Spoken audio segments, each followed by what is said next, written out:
King Arthur may have been a real warlord. Modern Britain still hunts Arthur, but his trail begins in chaos.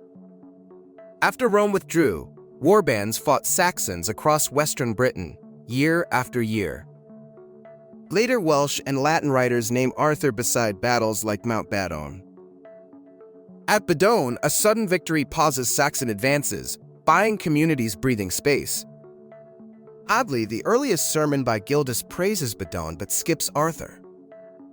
So, later chroniclers fill the gap, stacking battles, miracles, and family drama. One tradition ends him at Camlan, where allies turn, and everyone loses. Meanwhile, hill forts and post-Roman cemeteries show real fighting in Arthur's era. So the evidence points to warlords, but which one earned Arthur's name? Robin Hood may be based on real outlaws. Every tourist wants Sherwood romance, but the earliest Robin sounds rougher. In late medieval England, ballads place him in Barnsdale and Nottinghamshire. He ambushes travelers, jokes with the sheriff, and swears loyalty to a king. Court records show several real outlaws named Robin, Robert, and Hood-like nicknames. Some were yeomen, others were desperate men fined, hunted, or outlawed.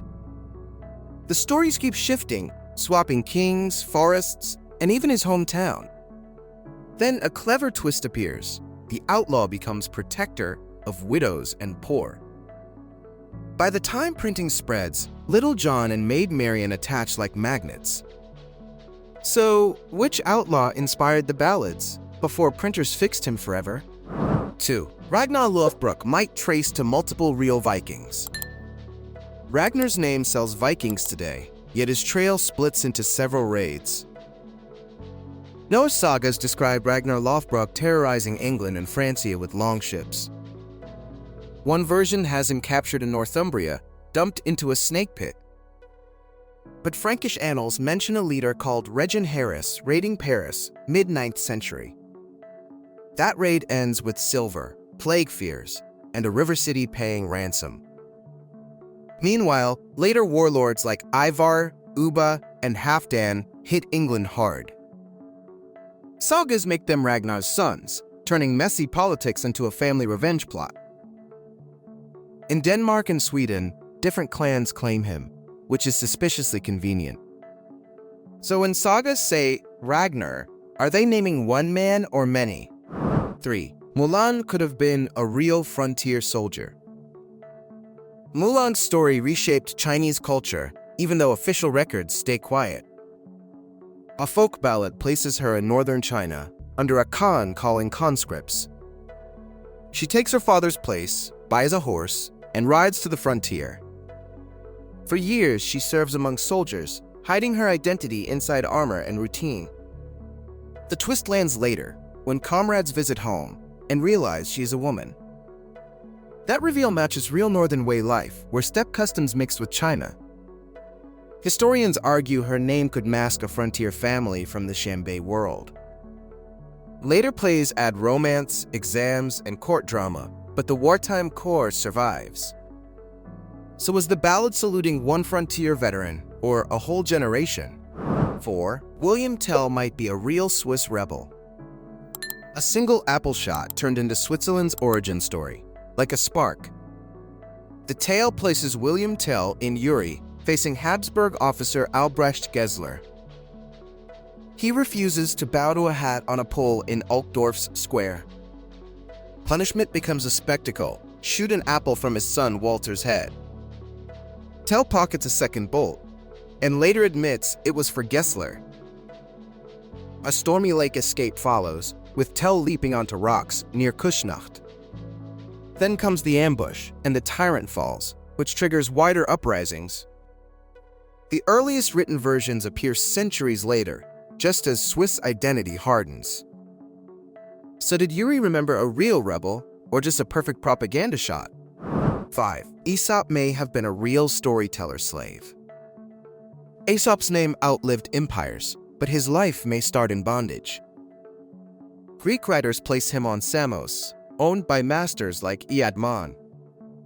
He trades clever animal stories for influence, slipping truth past powerful ears. One tradition sends him to Lydia, where King Croesus enjoys his wit. Another twist drags him to Delphi, tangled in temple politics and money. Accused of theft, he is hurled from cliffs, and the town earns a curse. Later biographers spice details, but the pattern fits real slaves navigating danger. Fables travel orally, changing names, yet many keep his sharp, cynical humor. So behind those animals, do we hear one enslaved man risking everything? 6. Sun Tzu might have been a real battlefield commander. Sun Tzu's thin book trained generals, but the man behind it stays blurry. Tradition places him in the state of Wu, advising King Helu. The lesson lands hard when two leaders are executed, and the room goes silent. Then Wu's armies march, surprising rivals, and suddenly the strategist looks real. But scholars note the text contains layers, like advice from different centuries. Another commander, Sun Bin, appears later, and people start mixing their shadows. Bamboo manuscripts show versions shifting, with chapters added, moved, and argued over. So when you quote Sun Tzu, whose voice are you really hearing? 7. Homer might have been one poet, not a myth. Homer's poems shaped Western storytelling, yet his biography reads like fog. Ancient Greeks argued he was blind, or wandering, or born in Smyrna. Rhapsodes sang the Iliad and Odyssey in halls, stitching lines from memory. That performance culture makes one author possible, but multiple voices equally likely. On Chios, a clan called the Homeridae claimed to preserve his songs. Meanwhile, the poems remember Bronze Age weapons, yet describe later Greek customs. So, scholars watch for seams, where repeated scenes hint at older oral building blocks. When writing finally fixes the epics, editors may smooth contradictions and swap lines. So did one singer shape it all, or did the crowd write Homer? 8. Pope Joan legend still has troubling medieval clues. A rumor about a female pope haunted Rome long after the Middle Ages. The story says a learned woman sneaks into church ranks, disguised as a man. She rises through clerical jobs, impressing cardinals, until she is elected pope. Then, during a procession near the Lateran, she suddenly goes into labor. Medieval writers debate details, but the tale spreads across Europe like wildfire. Some Romans even pointed to a detour route, claiming popes avoided that street. Yet papal lists and documents show no clear gap, making believers work harder. So was Joan a prank, or a warning about who gets believed? 9. Prester John may have been based on real kings. Europe chased Prester John for centuries, and that chase moved real maps.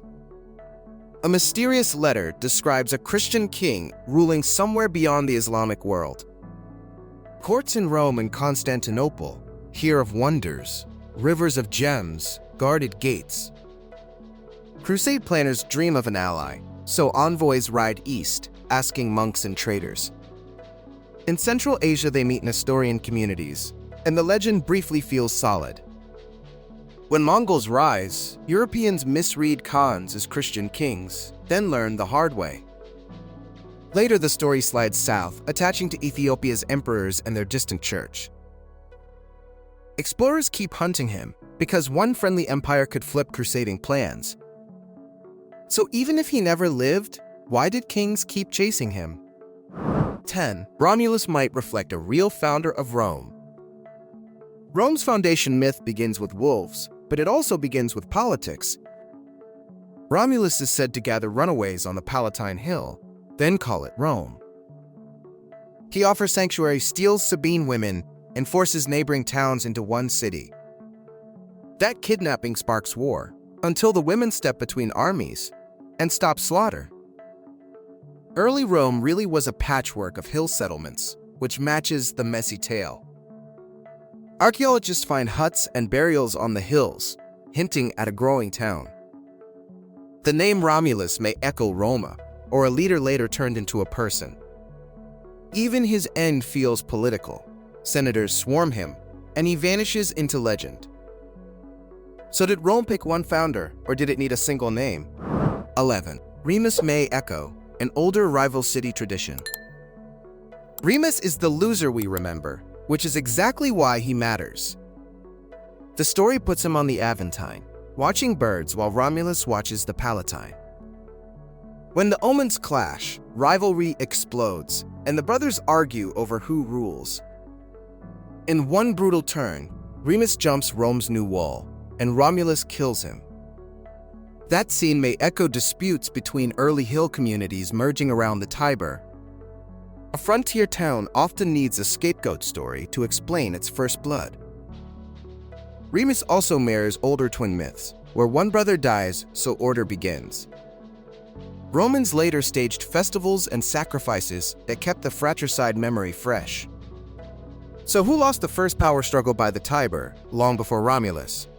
12. Theseus could be a memory of a real Athenian king. Athens used Theseus as a political mascot, but the plot includes real geography. He is credited with uniting Attica, pulling villages toward Athens like gravity. On the road to the city, he fights bullies, each guarding a pass. Then comes Crete, where Aegeus sends tribute, and the Minotaur waits in a maze. Ariadne gives him a thread, and the rescue feels like an escape plan. Afterward, the hero abandons Ariadne, a twist that makes him less perfect. Back near Naxos and Delos, myths hint at real sea routes and alliances. Later Athenians move Theseus' bones in ceremony, as if claiming a founder's relics. So was Theseus one king, or Athens stitching victories into one face? 13. King Minos might have been a title, not a man. Minos sounds like one king, yet Crete's palaces suggest a whole system. Greek myths place him at Knossos, ruling ships, laws, and a bull cult. The story ties him to the labyrinth, built by Daedalus for the Minotaur. Archaeologists found sprawling corridors at Knossos, so visitors easily imagined a maze. Bull-leaping Arden horns appear everywhere, matching the myth's fixation. But the name Minos could be a title, like Pharaoh, reused across generations. Later Greeks talk about Minos judging the dead, which feels like propaganda. Crete did project power by sea, so an early ruler could inspire legend. So was Minos a man at Knossos, or a title worn by rulers? 14. Helen of Troy may have been a real royal hostage. One stolen woman launched 1,000 ships, or at least a famous excuse. Greek epics place Helen in Sparta, married to Menelaus, then taken to Troy. That spark pulls Mycenaean kings across the Aegean, chasing honor and trade. At Hizarlik, archaeologists uncovered burned layers, showing Troy suffered violent destruction. Hittite texts mention Wilusa and Western warlords, hinting at real conflicts nearby. A royal hostage or runaway bride could become Helen after centuries of singing. The twist is how blame shifts. Sometimes Paris seduces, sometimes gods shove. Spartan and Trojan politics vanish behind romance, because that is easier to remember. So, was Helen a hostage in Bronze Age diplomacy, later rewritten as romance? 15. Achilles might echo a real Bronze Age champion. Achilles became the face of battlefield rage, yet his name may echo reality. The Iliad places him among Achaeans at Troy, arguing with Agamemnon over prizes. That feud stalls the army, until Patroclus falls and the mood turns murderous.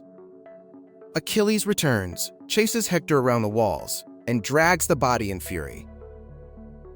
Behind the poetry, Bronze Age warfare featured chariots, feasting, and captive loot.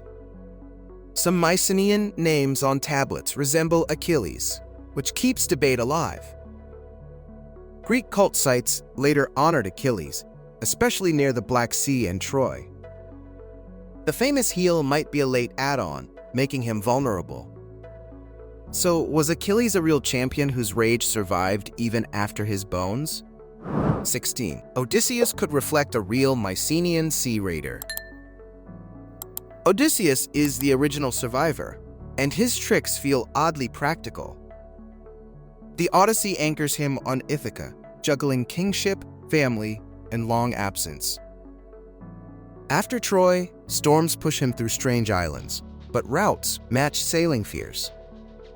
He meets Cyclops, witches, and sirens, which may mask pirates and cults.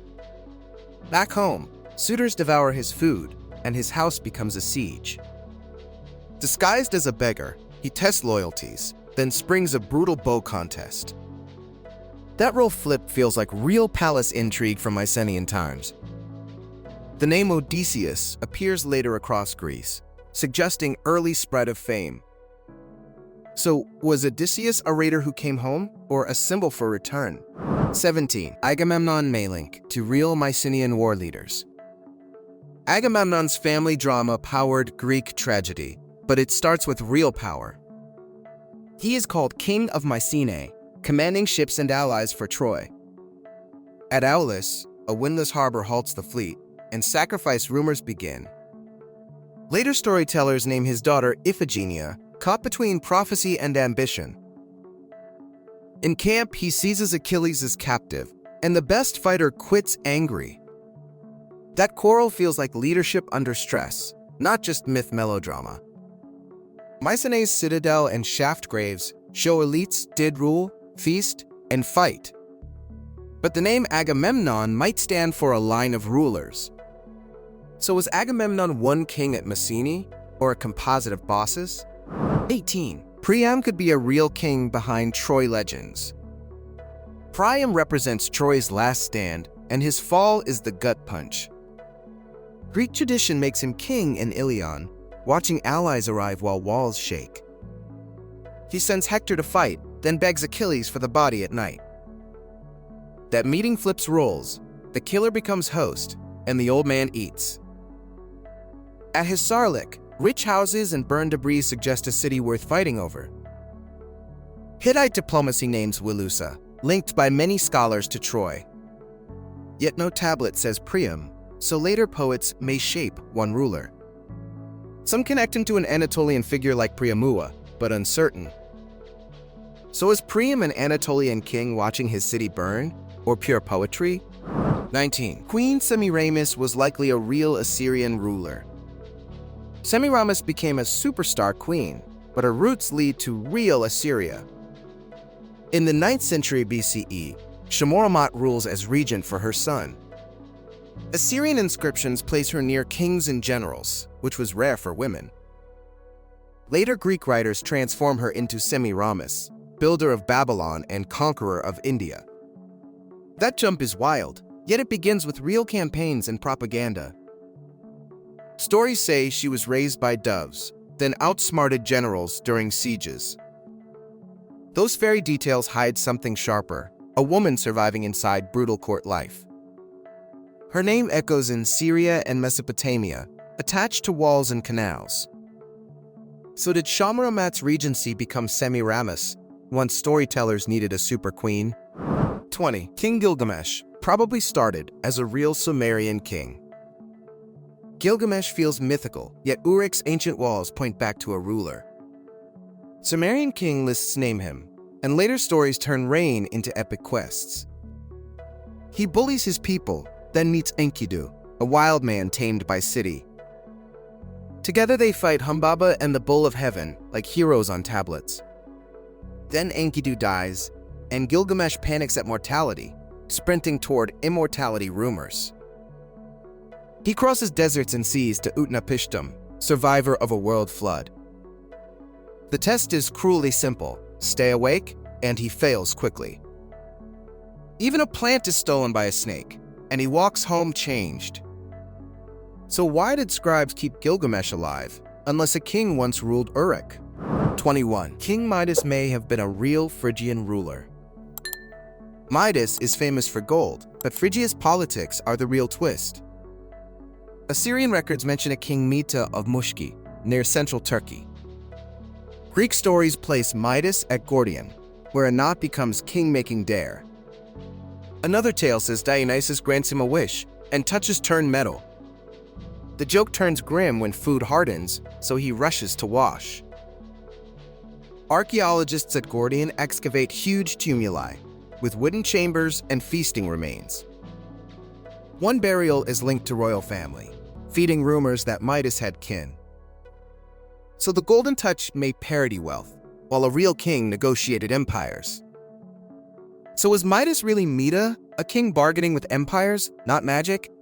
22. Lycurgus of Sparta might have been a real reformer. Sparta's harsh system is blamed on Lycurgus, but Spartans argued about him. Later writers say he traveled, studied Crete, then returned with rules like iron. He allegedly bans coinage, imposes shared meals, and builds the Agoge pipeline. To seal it, he takes the oracle from Delphi, giving reforms divine cover. Then he pulls a stunt, leaves Sparta, telling citizens not change laws. If he never returns, the promise traps them, and Sparta freezes into tradition. That story feels engineered, yet early Sparta did reorganize around discipline. The Retra is cited as a charter, but its date stays disputed. So did one reformer set Sparta's rules? Or did generations blame Lycurgus? 23. Laozi might have been a real teacher behind Taoism. Laozi's short verses fueled Taoism, but his footsteps are mostly rumor. Chinese tradition calls him Lier, an archives keeper during the Zhou world. A famous scene has Confucius visiting, then leaving amazed, like meeting a dragon. Later, Laozi rides west on an ox, quitting politics when corruption grows. At Hanggu Pass, a guard named Yinsi begs him to write wisdom. Those chapters become the Tao Te Ching, copied, argued, and edited centuries. Different early texts describe different Laozi figures, making him a moving target. Yet the ideas fit warring states' anxiety when thinkers hunted calmer ways. So was Laozi a man on an ox or a library of ideas? 24. Huangdi, the Yellow Emperor, may preserve a real chieftain. Huangdi is called China's ancestor, but his story reads like tribal merger. Early texts place the Yellow Emperor on the North China Plain, battling rivals. His enemy Qiyu leads a coalition, and the fight becomes Foggy Showdown. After victory, Huangdi gathers clans, invents officials, and claims single cultural identity. Later traditions credit him with medicine, carts, and the compass, which is suspicious. Historians note he rises in importance during the Warring States, when myths weaponize. Still, genealogies may preserve memories of a chieftain unifying alliances under pressure. His supposed capital shifts by region, because every dynasty wants him nearby. So, was Huangdi a chieftain uniting clans, later promoted into a culture's ancestor? 25. Emperor Yao and Xun Mei hide early dynastic leaders. Yao and Xun became moral gold standards, but their stories begin with disaster. Ancient tradition says floods spread across China, so Yao searches for help. He appoints Gun, who builds dikes, fails, and sparks anger among leaders. Then Xun rises as a tested outsider, famous for patience and judgment. Yao supposedly gives Shun his daughters in marriage, making succession look official. Shun later promotes Yu, who finally channels waters, turning crisis into legitimacy. Confucian writers love this handoff, because virtue beats bloodline in theory. But shifting details suggest regions stitched local chiefs into shared ancestors. So are Yao and Xun moral fables, or memories of crisis managers? 26. Cu Chulainn might be based on a real Irish warrior. Cu Chulainn is Ireland's ultimate warrior, yet his saga clings to places. The Ulster cycle sets him near a main matcha, serving Conchobar Mac Nessa. As a boy named Setanta, he kills Culann's guardhound, then serves. Later, Queen Medb of Connacht raids Cooley, and Ulster's men collapse sick. So Cu Chulainn holds the border alone, demanding single combat at the ford. He fights friends and strangers, sometimes in a rage state called warp spasm. That supernatural flair may exaggerate real champion rituals from Iron Age Ireland. The stories were written down later by monks, who keep maps surprisingly precise. So was Q Chulainn a champion at a ford, later painted with lightning? 27. Beowulf might have been a real Geatish hero. Beowulf feels like monster fantasy, but his background is stubbornly historical. The poem places him among Geats, sailing to Denmark for King Hrothgar. In Heorot Hall, Grendel attacks at night, and warriors wake to screams. Then Grendel's mother strikes back, dragging a man into the mere. The hero dives to her lair, where an ancient sword finally works. Behind the monsters, the poem names clans and a king Hygelac known elsewhere. That raid on Frisia appears in Frankish history, anchoring the world in time. So did a Geatish warrior earn a poem before monsters moved in? 28. King Canute and the Wave story twists a real king. The Tide story makes Canute look foolish, but the original point is sharper. King Canute rules England and Denmark, surrounded by courtiers who praise everything. So he drags his throne to the shore, ordering the sea to stop. Waves ignore him, soak his feet, and the performance flips into lesson. He tells flatterers that kings cannot command nature, only pretend. Later retellings drop that humility, turning him into a bragging idiot for laughs. Meanwhile, Canute negotiated treaties and visited Rome, playing international politics for real. In London, he faced power brokers and church leaders, not just waves. So did Canute stage a lesson, then lose control of his own story? 29. El Cid was real, then legend took over Spain. El Cid's legend screams holy war, but his career is far messier. Rodrigo Diaz de Vivar starts as a Castilian knight, serving King Sancho. After exile, he fights for the Taifa of Zaragoza, taking pay from Muslims. That role flip shocks modern ears, but it was normal survival then. He builds a private army, wins battles, and finally seizes Valencia on coast. In Valencia, Christians and Muslims live under his rule, while rivals circle outside.